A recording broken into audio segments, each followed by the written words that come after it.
I want to talk about the appearance of your practice. A lot of people feel that their practice needs a total facelift or a total gut job or a major renovation of some sort in order to make it more attractive to the patients. And this could be true if it's been around for a while. I have seen a lot of practices that are 30 years old and haven't been renovated for the last 30 years, and some that haven't been renovated for 10 years or 20 years, and they can start looking a little dog-eared and a little rough. And when patients come in, and every time over the last 10 years, the place looks exactly the same as it did the last time they came, that's not exactly the impression that you probably want to give them.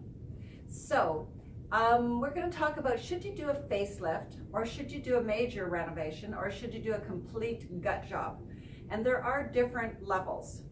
The first thing to think about is patients actually do judge books by their cover. I do, pretty much anybody does. You look at the surface and what you see is what you think you're going to get.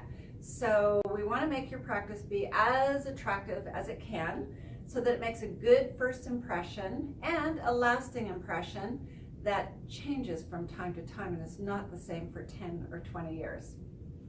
All right, so how do you do that? Well, you have choices. You could do a facelift, and a facelift, per definition, is just an improved appearance or making something more attractive. This could include a paint job on all the walls or wallpapering throughout.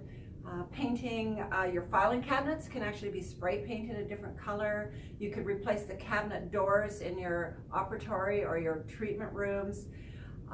You could get new artwork. There's a lot of very inexpensive, very colorful, fun artwork at Michael's or IKEA. Not that I'm promoting any particular store, but there's a lot of variety out there.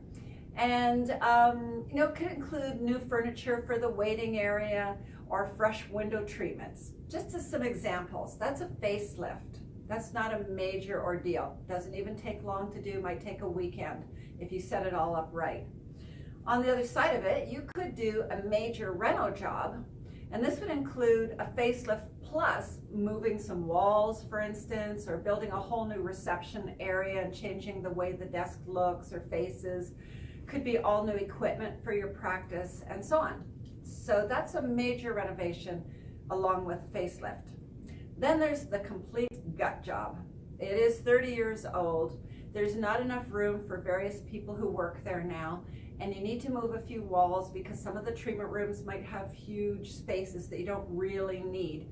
So you might want to take everything right back to the studs and to the bare wires and stuff at the ceiling and back down to the concrete floor, and completely start with a new space plan that is designed to include everything that you ever dreamed of in your location, but keeping the same square footage. I have seen some offices that are very, very tiny spaces be transformed into what looks like a lot more going on. So these are your decision points. I'll just leave you with these three thoughts. What's your budget? That's going to influence which of the three options you choose. Secondly, how long can you be closed for? This is actually a big criteria because if you're doing a major gut job, that might be being closed for a month or 6 weeks.